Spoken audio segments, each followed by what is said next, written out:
Merci beaucoup, Monsieur Cabos, pour cette formidable introduction. Donc, j'avoue en effet que c'est très étrange pour moi de faire cette présentation.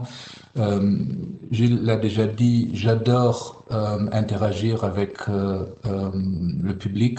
J'adore provoquer, voir votre réaction et en fait faire la conférence, adapter la conférence en fonction de vos réactions. Malheureusement, ceci n'est pas possible.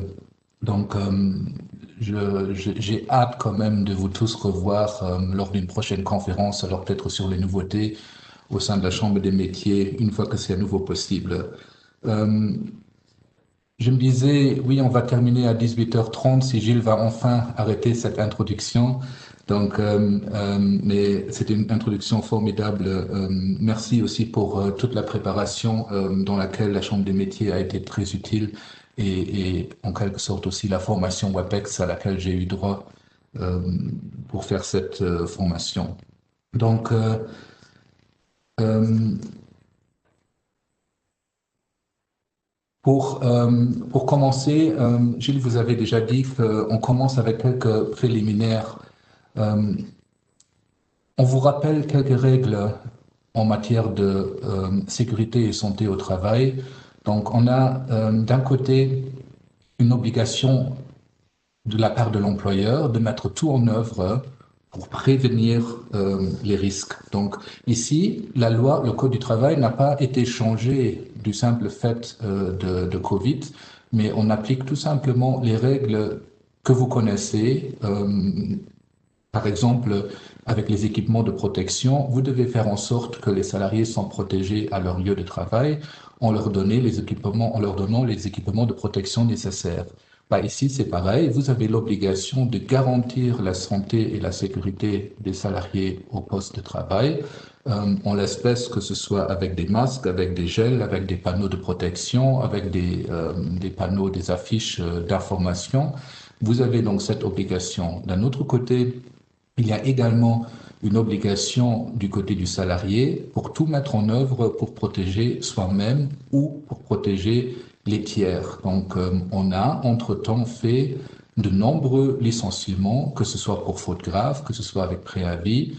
On a émis de nombreux avertissements aux salariés qui n'ont pas mis leur équipement de protection en l'espèce, qui n'ont pas mis les masques ou qui n'ont pas mis les gants, par exemple. Donc, on a licencié pour faute grave des salariés qui sont venus au travail alors qu'ils étaient testés positifs. Ils savaient qu'ils étaient testés positifs. Ils sont quand même venus au travail, malgré le fait que l'employeur a dit non, venez pas. Donc, pour nous, c'est une faute grave. Je ne peux, contrairement à ce qu'on fait d'habitude, je ne peux illustrer ce que je dis avec des jurisprudences, étant donné que tout ceci est trop récent. On a certes des dossiers en cours, mais il n'y a pas encore de décision liée à à ce cas de Covid. Je vois que le sondage est terminé.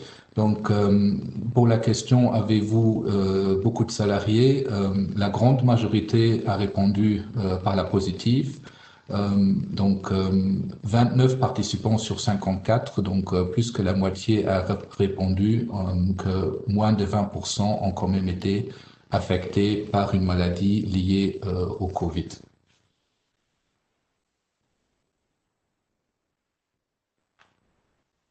Donc, pour revenir à ce slide, ici, c'est juste un rappel, donc il y a rien de nouveau, rien de ce qui a changé par rapport aux situations que vous connaissez. On doit également faire un petit rappel sur le respect de la vie privée, parce que toutes les questions que vous vous posez maintenant autour euh, du Covid ne sont pas licites. Est-ce que vous avez le droit de prendre la température des salariés lorsqu'ils viennent le matin au travail? Clairement, oui. Les peu de rendez-vous que je fais lorsque je me déplace chez des clients, surtout dans l'artisanat, surtout dans l'électricité, il y a en règle générale des appareils qui me prennent en photo en quelque sorte et qui prennent la température pour dire si j'ai droit accès aux locaux ou non. Ceci est licite pour autant que vous n'enregistrez pas ces données. Donc, chez nous au cabinet, on prend la température chaque matin de chaque collaborateur. Par contre, on ne note pas sur une liste si j'ai 36 ou 37 un jour et quelle est l'évolution de ma température. Donc le fait de prendre la température, c'est OK. Le fait de l'enregistrer et de garder ces données n'est plus OK parce que vous avez un problème avec le règlement général de la protection des données, vous avez un problème avec le respect de la vie privée. Pareil, des questions qu'on a souvent, est-ce qu'une fois qu'on a une personne qui est identifiée positive, est-ce qu'on doit informer toute la société que cette personne est positive? On a même eu un dossier assez récemment où la délégation du personnel, supportée par l'OGBL, notre syndicat favori, a en effet dit, nous voulons savoir à chaque fois qu'il y a une personne positive, nous voulons le savoir et on veut que vous faites une communication à toutes les personnes dans toute la société pour permettre à chaque personne d'évaluer si elle était en contact et, le cas échéant, se mettre en isolation. Bien évidemment, ceci n'est pas possible, ceci n'est pas conciliable avec le respect de la vie privée. Si vous avez une personne qui est testée positive, vous demandez à cette personne de vous faire une liste avec les personnes avec lesquelles elle était en contact. Vous informez ces personnes que une personne de leur entourage a été testée positive. Là, je n'ai rien contre à ce que vous divulguez encore l'identité de cette personne pour permettre aux autres de bien vérifier vraiment s'il y avait un contact, peut-être sans masque. Et alors, ces personnes peuvent, le cas échéant, prendre leurs dispositions et se mettre en isolation. Mais en aucun cas, il faut faire en quelque sorte une chasse aux sorcières et communiquer en interne les noms de tous les tests positifs. Je n'ai pas à préciser que l'OGBL n'a évidemment pas été d'accord avec notre réponse. Une fois que vous avez un test positif, est-ce que vous pouvez faire votre propre investigation? Est-ce que vous pouvez faire votre propre contact tracing en interne? La réponse officielle que je vous donne, évidemment, non. La réponse inofficielle, et je sais que je suis enregistré, donc je dois faire attention à ce que je dis, et même pas besoin de copier, Gilles. Je sais que les entreprises font le contact tracing, du moins en interne. Donc, si vous avez une personne positive, vous envoyez une liste à cette personne pour qu'elle remplisse avec qui elle était en contact. Vous dites aux personnes concernées qu'il y a ce cas positif et vous les mettez, le cas échéant, en isolation. Bien évidemment, vous pouvez aussi investiguer si le cas positif est un cas qui s'est produit sur l'infection s'est produite sur le lieu de travail, parce qu'alors ça signifie que votre mécanisme de protection ne fonctionne pas. Donc pour moi, c'est clairement licite de faire une telle investigation. Si par contre il s'avère que c'est une infection qui vient du privé, alors le contact tracing est déjà moins évident. Hein. Au début, surtout de la crise, lorsque on était encore en droit de voyager, il y avait pas mal d'employeurs qui nous ont posé la question, est-ce qu'on a le droit de demander au salarié où il a été en congé? En l'espèce, on parlait notamment de l'Italie. Et si une personne a fait son congé en Italie, est-ce qu'on a le droit d'exiger un test négatif à son retour? De nouveau, la réponse officielle est de dire et de répondre par la négative. Non, vous auriez théoriquement pas le droit de demander aux personnes où elles où elles ont passé les congés. Je sais quand même qu'en pratique, ça a été fait et de manière générale, les salariés n'avaient même pas de problème à donner une réponse à cette question et le cas échéant même de venir avec un test négatif pour recommencer à travailler. Par contre, ce n'est pas forcément ce que recommande la Commission nationale de la protection des données, qui, vous le savez, est très sévère, pas seulement dans cette matière, mais de manière générale pour tout ce qui concerne la protection des données. Autre question, et là on commence tout doucement d'aller vers les actualités. Une fois que vous avez une personne qui a été mise en quarantaine est-ce que ceci signifie automatiquement que cette personne ne doit pas travailler? Pour l'instant, non, évidemment non. Le fait que moi j'ai été en contact avec une personne qui est testée positive et que je suis dès lors en risque d'être positif aussi, ne fait pas que je suis malade.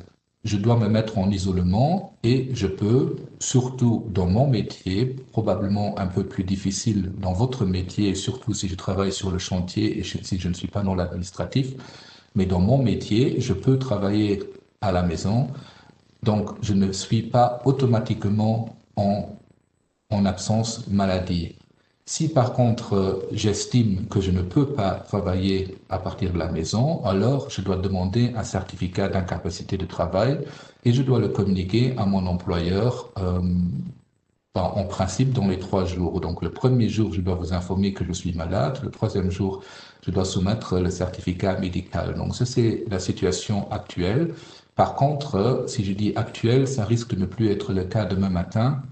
Il y a un projet de loi qui a été déposé le 27 novembre 2020, donc assez récemment. La loi a été votée entre-temps. Il y a eu une dispense de deuxième vote du Conseil d'État et on attend la publication de cette loi dans le mémorial pour qu'elle entre en vigueur. Et à partir donc de cette loi qui risque d'être publiée dans les prochains jours, ce que je viens de dire n'est plus vrai. En fait, le simple fait de disposer d'une ordonnance officielle du directeur de santé euh, vaut incapacité de travail. Euh, donc, une fois que je suis en isolement, je suis en même temps en maladie. Ça n'empêche pas que, évidemment, je dois informer l'employeur de ma maladie. Donc, le premier jour, je dois informer de ma maladie. Par contre, la loi prévoit que j'ai 8 jours pour donner mon certificat d'incapacité de travail en l'espèce, donc l'ordonnance de mise en quarantaine. J'ai 8 jours pour le donner à mon employeur plutôt que 3 jours comme dans une maladie normale. Euh, Pourquoi ils ont fait ce délai de 8 jours? Mais c'est parce que le contact tracing était débordé et que des personnes qui étaient en isolement attendaient effectivement jusqu'à 8 jours avant de recevoir leur ordonnance. On a été dépassé par les événements. Aujourd'hui, vous savez que le contact tracing, les personnes ont été stockées. Il y a notamment des salariés Luxair qui ont été mis à disposition à cette cellule. Donc, le contact tracing se fait aujourd'hui très, très rapidement. Et le délai de 8 jours, en quelque sorte, il est déjà dépassé. Pourtant, les salariés disposent maintenant d'un délai de 8 jours pour vous informer, ce qui signifie, lorsqu'un salarié est malade, il doit vous informer le premier jour de la maladie, mais il doit vous informer en quelque sorte aussi, est-ce que c'est du Covid ou est-ce que c'est une autre maladie? Si c'est du Covid, il a 8 jours pour vous remettre le certificat d'incapacité de travail, respectivement l'ordonnance officielle de mise en quarantaine. Si par contre c'est lié à une autre maladie, il doit le faire le troisième jour au plus tard. Et ceci est important parce que pour les uns, le quatrième jour, vous ne pouvez pas licencier. Pour les autres, le quatrième jour, vous pouvez licencier. Donc, on risque déjà d'avoir du contentieux lorsqu'on licencie des personnes après 4 jours de maladie. Certes, ils ont informé le premier jour, mais le troisième jour, vous n'avez pas le certificat. Si il s'avère que finalement c'est quand même du Covid, vous avez licencié quelqu'un de manière abusive et je vois déjà les procès, les licenciements abusifs et les dommages-intérêts venir. Toujours en préliminaire, donc pour la durée de l'isolement, donc la loi prévoit une durée de 10 jours. La best practice que vous devriez appliquer, c'est pas forcément les 10 jours. L'Office mondial de la santé recommande en effet que vous devez attendre qu'il n'y a plus de symptômes et ensuite, une fois qu'il n'y a plus de symptômes, il faut encore rester à la maison pendant 3 jours. Donc, si au Luxembourg, on dit après 10 jours, vous pouvez rentrer au travail. C'est pas vraiment conforme à ce que l'OMS dit parce que si vous avez encore des symptômes le neuvième jour, même si vous n'avez plus rien le 10e jour, en principe, selon l'OMS, vous ne devriez pas rentrer au travail. Donc, la best practice que vous devriez appliquer, c'est effectivement de dire à vos salariés 10 jours, oui, mais si les 3 derniers jours sur ces 10 jours, vous avez encore des symptômes, alors on préfère que vous preniez encore un certificat médical derrière et que vous restez encore quelques jours à la maison. Ici, vous savez, tous ceux qui m'ont déjà vu en live, vous savez que je lutte les maladies. J'ai fait pas mal de conférences sur comment licencier les personnes en maladie. J'ai développé des clauses sur comment payer un 13e mois seulement aux personnes qui ne sont pas en maladie. Donc tout ça, je pense, c'est pour l'instant secondaire. Ce qui est le but maintenant, c'est de protéger votre personnel.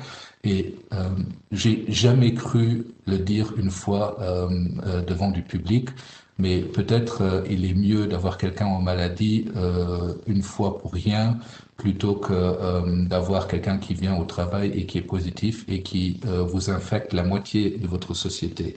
Et on a eu le cas. Hein. J'ai eu, notamment dans votre domaine, j'ai eu des clients qui m'ont appelé et qui m'ont dit on a 20-30% de notre population qui est positif. On n'arrive plus à travailler convenablement. Qu'est-ce qu'on peut faire? Est-ce qu'on doit renvoyer tout le monde à la maison? Est-ce qu'on doit annuler tous les clients? Et je leur ai dit, bah, si vous voulez aussi encore affecter tous les clients, vous pouvez continuer. Mais je me demande d'ailleurs si la direction de la santé ne va pas fermer votre boutique. Donc vous auriez peut-être dû faire plus attention. Jamais j'aurais pensé prendre la parole pour les salariés malades, mais je pense que cette situation extraordinaire me fait changer d'avis. Euh, Ceci pour les préliminaires.